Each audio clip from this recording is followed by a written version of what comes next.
his stamina. Too much hands. Oh, body shot.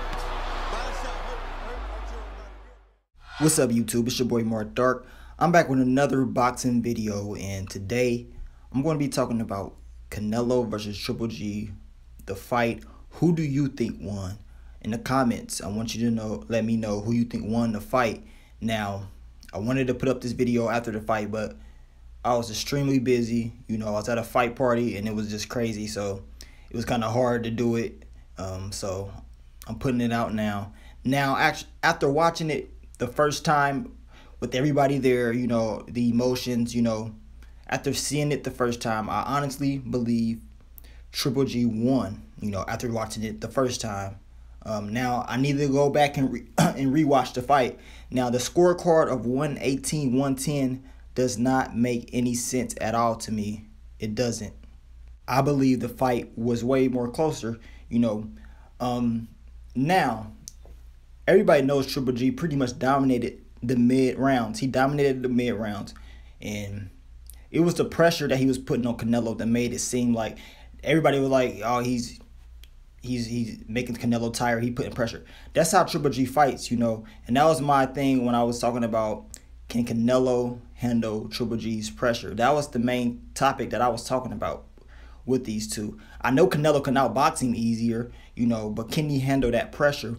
And from what we were seeing, he was kind of struggling. He was moving, but Canelo wasn't really countering like that, like certain fighters do, moving backwards. Canelo was using a lot of unnecessary energy. He actually was doing better when he went in the inside, and stood his ground.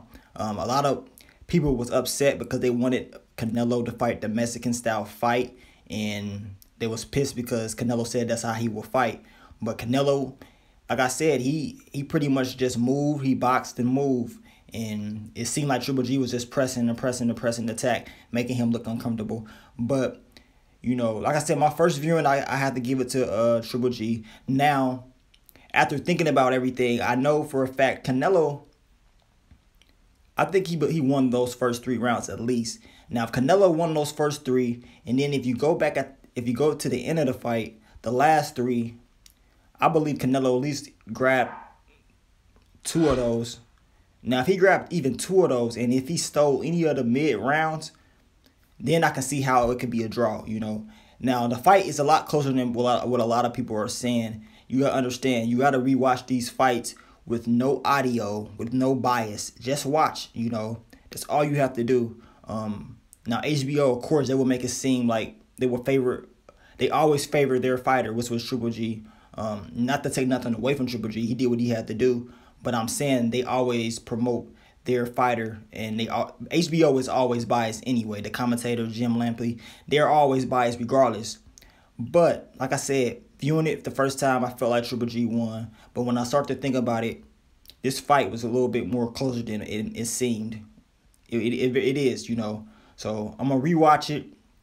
In all honesty, the draw, and I can live with the 114-114 or the 115-113. That's more reasonable. But 118-110, I don't know about that. I don't know. Unless you gave, like I said, Canelo the first 3 and the last 3, that's 6. And then you gave Triple G the mid rounds, that's his 6. But it was some rounds that could have went to either man. This was a tough fight to score. A lot of people was giving Triple G a lot of credit because he kept pressing the attack, pressing and using the jab, and he got points off that. Whereas Canelo was landing the more telling shots. You can see him; they was more accurate. He was landing the telling shots, but Triple G made him very uncomfortable, and Triple G's style made this fight hard to score. But like I said, go back, rewatch it with no audio, and I guarantee you this fight is closer than it seems. And in all honesty, it may be a draw, or it may go the other way. But regardless, this fight was a draw. That's how they saw it. Once I heard 118-110, I knew it was going to be a rematch. And they've been promoting the rematch all the week before the fight. That's all they've been talking about. You're going to have a rematch. It's going to be a rematch and all this. So they've been promoting it from day one. So it's no surprise. It's Oscar De La Hoya, Golden Boy Promotions. He don't have no other fighter besides Canelo. Of course, he's going to push for a rematch. He even said it, I think on the Breakfast Club, when he was hating on Mayweather. He said it. Hopefully, the fight is good and very close so we can have a rematch. This is exactly what he said. So it's politics as well. It's politics as well that's involved in this. But I'm going to rewatch it and come up with a final decision later this week. But in the comments, let me know. Just let me know what you thought after.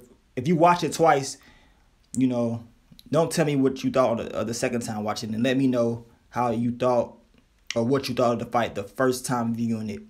Like I said, it's kind of hard to judge fights like that, especially when you got a lot of people around and they in their emotions, and you know it's hard to do. It's hard to do things like that. So let me know what y'all thought of the fight, man.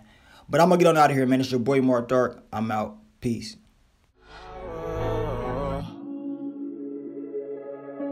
I've been a man. Yeah.